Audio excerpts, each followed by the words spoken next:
And now I want to move on to another interesting scenario. I'll talk about the matchup that will be facing this team, but also just some information that's come out in the past, week or so regarding Russell Wilson and the Seahawks. I actually think an article came out the past few days basically breaking down the entire situation when it comes to Seattle. We knew a little bit. It seems like Russell Wilson wasn't very happy with what was going on there in Seattle. But this article on ESPN by Brady Henderson really goes into depth. He has sources in the Seahawks, in the Russell Wilson's camp as well, and he gives an entire breakdown on basically what happened.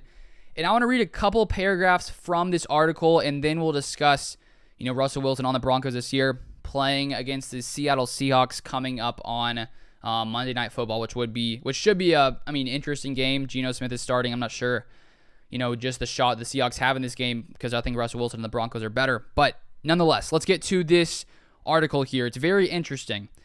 So first off, he discusses in the article that in 2017, the Seahawks GM attended Patrick Mahomes' pro day, and apparently if he was going to be available late in round one, which he obviously wasn't, the Seahawks, multiple sources said that the Seahawks would have taken Patrick Mahomes. And then next year, 2018, he goes to Josh Allen's pro day, and apparently this ruffled the feathers, for Russell Wilson and his camp, according to sort of their sources over there. So that makes sense. If you're, a GM of a team, you're coming in, you're going to other people's pro days, and you're discussing drafting one of those guys. I'm not shocked that Russell Wilson would be a little bit like, hey, like, I'm your quarterback, right?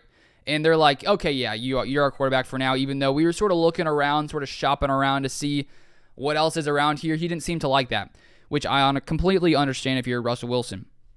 Now to the first part of the article, or one excerpt I want to show you here. It says, Schneider had an explanation. He was working in the Green Bay Packers front office when Aaron Rodgers unexpectedly fell to them late in the first round in 2005. That experience, plus his and Carroll's offsided promise to leave no stone unturned in player evaluation, meant Schneider had to do his homework on quarterback prospects. He had to. Schneider's in-season schedule kept him from attending any of Mahomes' or Allen's games, so the pro day was his chance to see them throw live. Wilson's camp had a different view. They were bleeping pissed, a Seahawks front office source said. So, as I said, Russell Wilson, understandably, not liking that they're looking for other quarterbacks at that time. Then, of course, though, he signs that contract around that time and stays with the Seahawks for a while, gets a no-trade clause in there as well. And then about, 13 or so months ago, we got some information, coming after the, what year is it? We're in 2022 now, so that was after 2020. So the 2021 offseason, we got that out of nowhere, it seemed, at least from my perspective. Maybe if you're a Seahawks fan, you're sort of more in that situation. But Russell Wilson basically coming out and being like, you know what? If I wanted to be traded, which I don't necessarily want to be, but if I did, I'll be fine with the Raiders, Saints, Cowboys, and Bears. And so at that point, it was like, oh my goodness, is like Russell Wilson going to leave the Seattle Seahawks? Which if you would have said that, in the early, 2015, 16, you would have been like, no way, there's no shot that Russell Wilson leaves the Seahawks.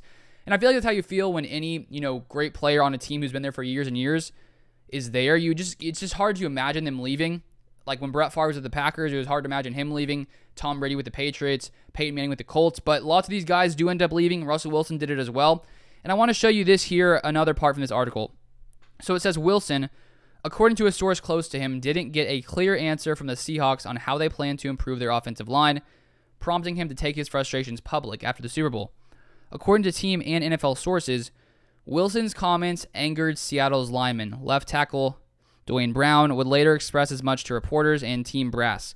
Carroll and Schneider were caught off guard, believing all was well after they had worked together to hire Waldron. So Russell Wilson seemingly was not happy with the offensive line play there. He was sacked, incredible amount of times. And then apparently one of the offensive linemen was a little upset, which it makes sense. But if you're Russell Wilson, it's like, okay, guys, like, please help me stay protected because this greatly impacts how well I play. If I'm getting hit every single play, I'm not going to be a good quarterback. So please give me some help. And things seem to be a little shaky there with Russell Wilson and the Seahawks. And then, of course, the huge news came this offseason with the Broncos trading for Russell Wilson, trading away 2 first-round picks, 2 second-round picks, a 5th-round pick, Drew Lock, Shelby Harris, and Noah Fant.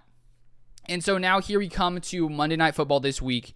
Russell Wilson playing against the Seattle Seahawks. And I think if you're a Broncos fan, obviously you are very excited to get Russell Wilson in there. And I mean, after years after coming in and, getting Peyton Manning from the Colts, you struck some gold once again with Russell Wilson coming to resurrect your depleted quarterback situation there in Denver. And I think there's lots of hope in Denver as to what the Broncos can be this year.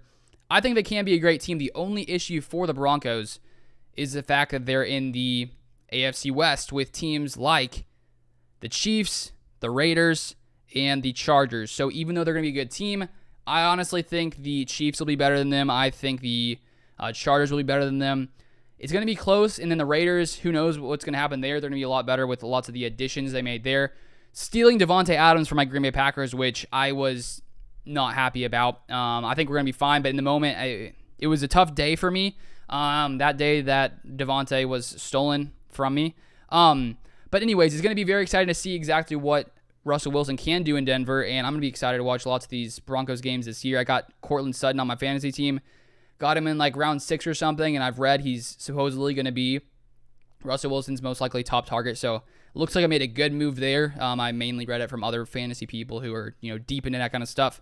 But anyways, Russell Wilson and the Broncos are going to be must-watch football lots of times this year.